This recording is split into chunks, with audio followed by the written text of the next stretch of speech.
Ce journal vous est offert par Afriland First Bank.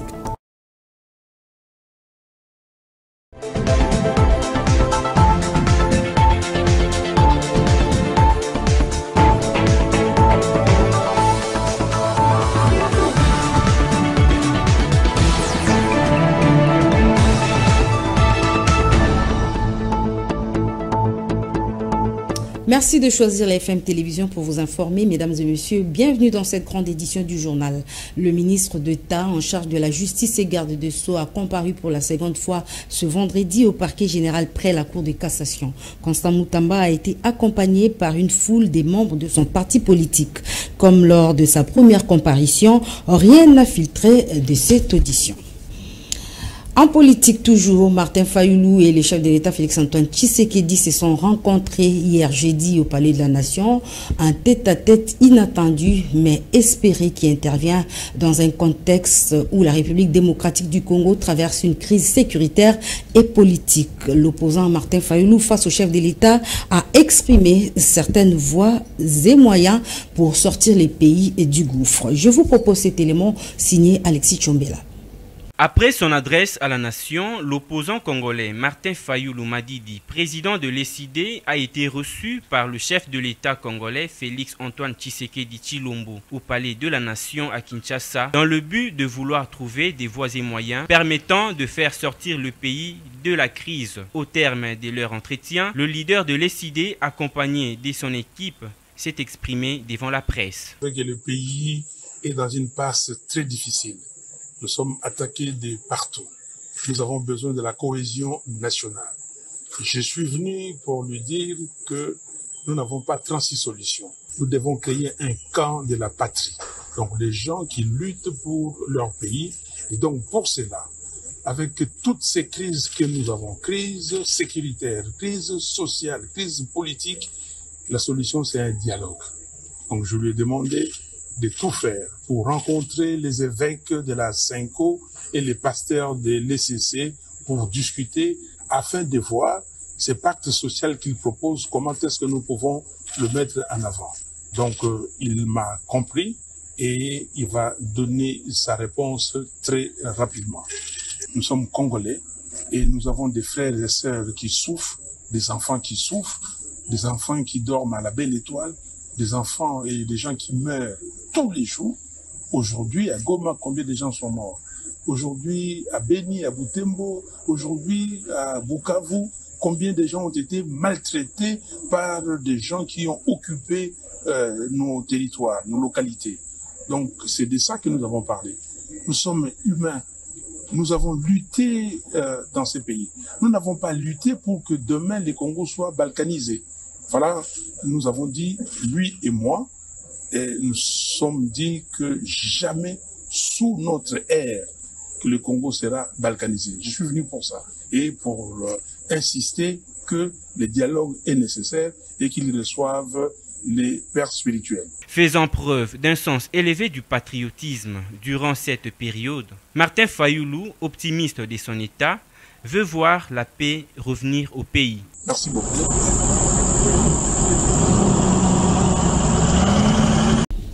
Politique toujours, l'opposant et ancien Premier ministre Augustin Matata Pogno reste introuvable. Son parti politique s'inquiète et envisage d'explorer d'autres voies jusqu'à ce que leur leader soit retrouvé.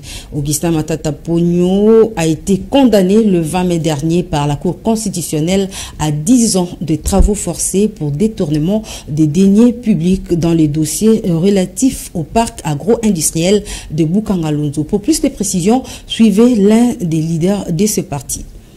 C'est depuis le samedi passé que nous avons rendu public au niveau du parti la déclaration dans laquelle nous faisons état de la disparition de notre président national après que nous nous soyons concertés avec ses avocats et sa famille. Et donc, l'air est à l'évaluation parce que rien n'a changé. Et bien au contraire, c'est le silence total du côté du pouvoir, du côté du pouvoir public à qui nous nous sommes adressés. C'est le pouvoir qui est responsable de la sécurité des personnes et des biens en plus. c'est quand même la haute cour qui a condamné notre président, maintenant qui n'est pas trouvable dans les carcéraux, maintenant qui n'est pas trouvable dans quelque endroit que ce soit ici au pays, tout au moins les endroits que nous avons pu visiter. Nous nous proposons d'évaluer la situation d'ici demain avec ses avocats et quelques hauts cadres du parti, envie de pouvoir envisager d'autres mesures. Est-ce que vous avez sollicité l'ouverture d'une enquête au fin de le retrouver? Avez-vous saisi officiellement la police? Mais nous, partis politiques, lorsque nous rendons publiques nos déclarations, non simplement que ces déclarations sont destinées au pouvoir public, mais également aux chancelleries avec lesquelles nous avons des relations assez suivies. Et cette déclaration-là, elle tient lieu d'information pour le pouvoir public. Et donc, depuis lors, on attend, mais rien ne suit. Ça nous paraît une diversion. Voilà pourquoi nous envisageons déjà passer à l'exploration d'autres voies. Et le gouverneur de la province du Haut-Katanga a reçu le nouveau commissaire provincial de la police affecté dans sa province. Jacques Kaboula Katoué et le général Blaise Kilimba Limba ont échangé sur une collaboration franche entre la police et le gouvernorat afin de mieux sécuriser la population ainsi que ses biens. Suivez les détails dans cet élément.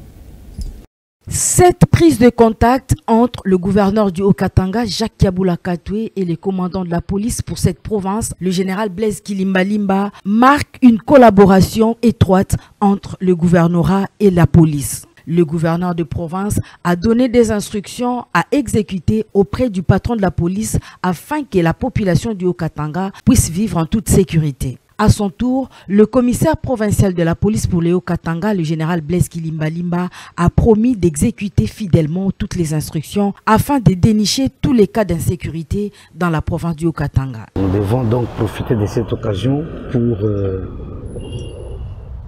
rassurer à la population du Haut-Katanga en général, de la ville de Lubumbashi en particulier, que toutes les assignations nous confiées par les gouverneurs des provinces seront suivies à la lettre.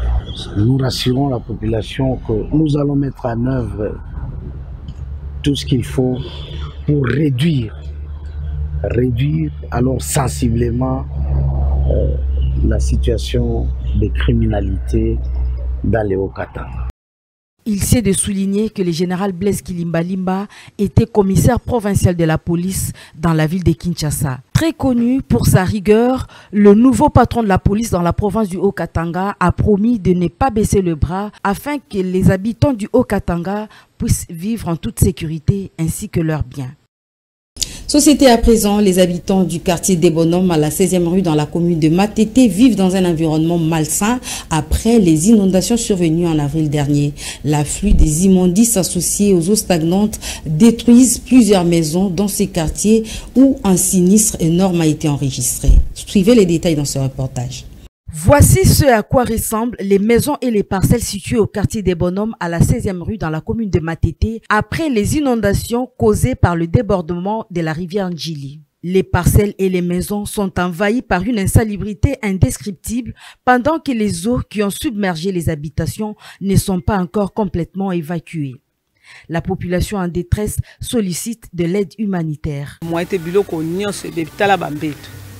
Bambeto nyonso baby bilamba nyonso baby basani kutu kolobate donc biloko nyonso tali papa nga na lati ya niveau na ngate na lokoti kabo na chena mako donc moye kutu koloba ezate ba konza mboka batela biso likambo soki bango ba kolongola biso ba ke ko tia biso bisika ba poneli biso tokei mais pour la situation ya boy moye ezate ou bien bazwa moye ba canaliser ma njili wana ndenge ma ekota ke sika na po eza itika biso ta moi ate ko kota me ekota ndenge ekota kate po ma ya kanango ekoti na lopango leso na ndako ekoti ka mukie après au moins la bino bo vandi na bino leso to chaka ba mbeto likolo to lela so likolo mais oya turo do moya ko vana na lopango ezate moya ko la na bandako ezate do moya ko sala autre mais na bana miketo ke na bango wapi. Un autre habitant du quartier attire l'attention des décideurs sur la prise en charge réelle des sinistrés qui vivent dans un environnement inapproprié. Il y a encore de l'eau dans des maisons, il y a encore des saletés, il y a encore des immondices qui traînent devant des maisons. Parce que pour le moment la Kinkole il n'y a pas de gens pour faire entretien de leur maison.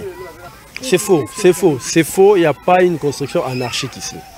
Parce que je suppose que tout celui qui construit ici part voir des services de l'État pour avoir des documents avant de construire. La population sinistrée a également dénoncé l'inattention des autorités pendant cette période où plusieurs familles ont presque tout perdu suite à la catastrophe naturelle qui a secoué la rivière Ndjili.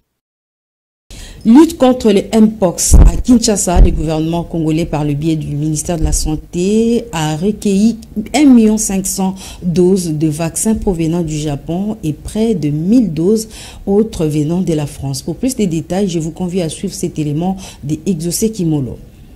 La lutte contre le Mpox continue à causer des pertes en vies humaines sur toute l'étendue de la République démocratique du Congo, précisément à la capitale Kinshasa, d'où le gouvernement en partenariat avec le Japon et la France a réceptionné le week-end dernier un lot important d'environ 1,5 million de doses de vaccins provenant du Japon et 5 000 doses supplémentaires de vaccins qui ont été offerts par la France. Programmé par le ministère de la Santé publique, la priorité pour la vaccination serait accordée aux 14 provinces les plus endémiques, couvrant au total 22 zones de santé afin de pouvoir contrer la propagation de ces virus appelés Mpox. Ce dont répond largement aux besoins urgents de la population. Soulignons qu'un deuxième lot est prévu d'ici fin juin afin d'atteindre 3 millions de doses en plus de 50 doses déjà fournies, l'a déclaré M. Ismaël Ngoma, coordonnateur des projets de dons japonais en RDC. Rappelons que la dite cérémonie de réception du premier lot a eu lieu à l'aéroport international de Ndjili,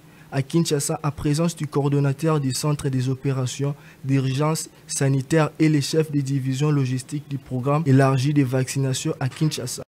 Place à présent au carnet santé. Sachez que le gingembre est une plante médicinale qui requiert plusieurs propriétés de guérison, mais également il est utilisé dans le cadre de la cuisine. Suivez les détails dans cet élément de Immaculée Kavira.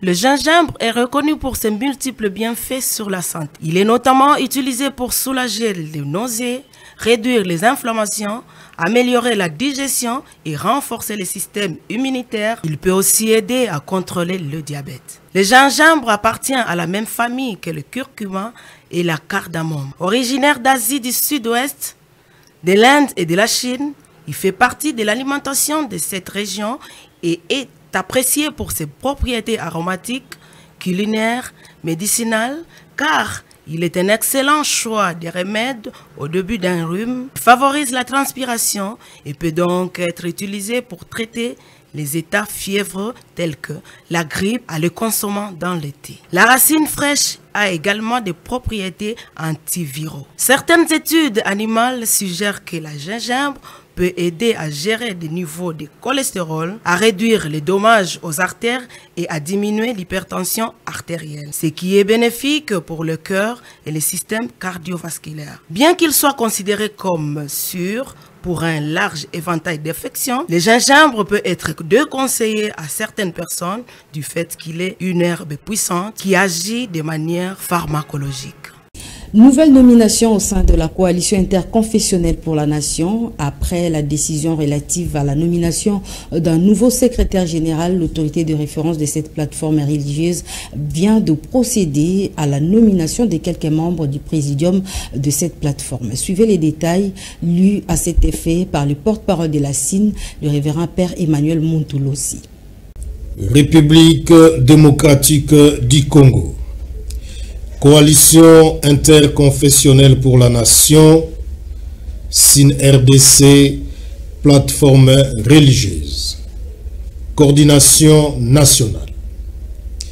Décision numéro 009/CN/SIN-RDC/2025 du 4 juin 2025 portant nomination de quelques présidents nationaux membre du présidium de la SIN-RDC. Vu la charte fondatrice de la SIN-RDC, en particulier à son article 7.2.1, relatif à la composition et aux attributions du présidium. Vu la nécessité de mettre en œuvre les organes dirigeants, spécialement les présidiums, conformément à la vision fondatrice, vu les prérogatives reconnues au coordonnateur national pour nommer les présidents nationaux de la CIN-RDC en concertation avec l'autorité des références. Vu l'accord et la contre-signature de l'autorité des références, Maître Malou Abili Cléophas, fondateur de la CIN-RDC et archevêque suprême. Le coordonnateur national de la coalition interconfessionnelle pour la nation CIN-RDC décide. Article 1. Sont nommés membres du présidium et présidents nationaux de la CIN-RDC aux responsabilités ci-après. 1. Président national en charge de l'implantation et mobilisation. Son éminence, archevêque Caleb Ben Mugalu. 2. Président national en charge du genre et famille. Révérende pasteur Stéphanie Lotoyano Manzakala. Article 2. Ils exercent leurs fonctions en se référant aux instructions du coordonnateur national en concertation avec l'autorité des références. Article 3. Les autorités politico-administratives et militaires sont priées de les assister dans l'exercice de leurs fonctions. Article 4. La présente décision entre en vigueur à la date de sa signature. Pour la coalition interconfessionnelle pour la nation CIN-RDC, plateforme religieuse nationale, archevêque suprême, Maître Malou Abili Cléophas, autorité de référence, archevêque coordonnateur, fidèle Yeija Kalakala, coordonnateur national. Je vous remercie. Coalition interconfessionnelle pour la nation, toujours, sachez qu'en dehors de la nomination, il y a eu également une adhésion des leaders religieux de l'église évangélique des sacrificateurs qui ont manifesté leur intérêt de faire partie de cette plateforme religieuse. Pour plus de précisions, suivez cet élément de votre rédaction. Cette première rencontre entre la délégation de l'église évangélique des sacrificateurs conduite par le révérend sacrificateur Kambai Kazadi, représentant provincial de cette église, augure une nouvelle ère de collaboration entre cette confession religieuse et la plateforme religieuse Coalition interconfessionnelle pour la nation. Reçu par l'autorité de référence de la CIN, Maître Malou Abili Cléophas, ainsi que le coordonnateur de cette plateforme religieuse, l'archevêque Yeija Kalakala, ces personnalités religieuses ont abordé les questions d'intérêt général du fonctionnement de la CIN. D'abord, tout a commencé par l'adhésion de l'église évangélique des sacrificateurs au sein de la coalition interconfessionnelle, puis s'en est suivi d'autres questions liées à l'intérêt commun de tous les Congolais. Ici, au siège de la Fondation Maloua, parce qu'il parle où ce qui se fait ici, c'est au nom des confessions religieuses. Étant aussi membre d'une confession religieuse qui est l'Église évangélique des sacrificateurs, nous avons été contactés pour qu'on se voie et on échange en tant qu'enfants de la nation congolaise parce qu'on a des problèmes. Des problèmes dans le bon ou dans le mauvais sens, parce qu'on pouvait échanger et aussi évoquer certains sujets qui tournent autour de nos confessions religieuses et aussi précisément au sein de l'église évangélique des sacrificateurs. Le révérend sacrificateur Kambai Kazadi, représentant provincial qui a conduit cette délégation de l'église évangélique des sacrificateurs, a martelé sur le but commun de ces confessions religieuses pour l'intérêt de la nation. La première impression, c'est d'abord l'accueil. Nous avons été bien accueillis, ça je dois le souligner. Et je remercie d'ailleurs les organisateurs ou les représentants pour ce faire. La deuxième impression, c'est que le bien fondé de cette rencontre me laisse sans mots parce que ici, là, on cherche à ce que toutes les confessions soient ensemble. Peu importe les points de divergence, mais nous devons nous unir pour l'intérêt principal, la nation congolaise. Étant enfant de Dieu, quand on est dispersé ici et là, Dieu n'est pas parmi nous.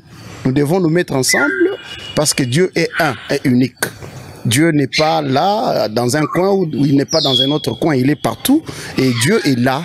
Et nous qui composons ou qui constituons ce corps-là de Dieu, ici sur la terre, nous devons nous mettre ensemble. Voilà pourquoi nous, Église évangélique sacrificateur, peu importe ce qu'il y a parmi nous, on nous a conseillé d'être ensemble. Et ce jour-là, nous l'attendons. C'est quand? On ne sait pas. Dieu seul sait. L'autorité de référence de la CIN, Maître Malou Abili Cléophas, ainsi que le coordonnateur de cette plateforme ont insisté sur la ligne de conduite de toutes les confessions religieuses basée sur la stabilité de la République démocratique du Congo par l'effort de l'Église. En sport, sachez que la RDC sera bientôt dotée d'un stade avec une pelouse hybride. L'annonce a été faite par le ministre de tutelle, Didier Boudimbo, qui l'a dit aux léopards de la RDC. Suivez les détails dans ce reportage de Gustave Mpinganyai. Le stade de Martyrs de la Pentecôte sera doté d'une pelouse hybride de dernière génération avant septembre 2025. Cette annonce a été faite le 5 juin par le ministre des Sports et Loisirs, Didier Boudimbo, aux léopards de la RDC après leur victoire 1-0 en match amical contre le Mali en Orléans, en France. L'objectif de cette innovation est d'offrir aux léopards des conditions de jeu optimales, en particulier pour les échanges à venir. Nous voulons remettre en état la pelouse du stade de Martyrs. Il y aura une bonne pelouse hybride qui va nous permettre de bien nous exprimer en septembre quand on va recevoir le Sénégal. Et j'espère qu'on va leur donner une bonne raclée. C'est la déclaration qui a été faite par Didier Boudimbo, le ministre du tutelle. Cette déclaration du ministre souligne la détermination du gouvernement à soutenir les ambitions des léopards dans le cadre des éliminatoires de la Coupe du Monde 2026. Le match très attendu contre le Sénégal en septembre sera donc l'occasion d'inaugurer cette nouvelle pelouse. Mesdames et messieurs, ce journal est complètement terminé. Merci de l'avoir suivi. Excellent suite de programme sur la FM Télévision.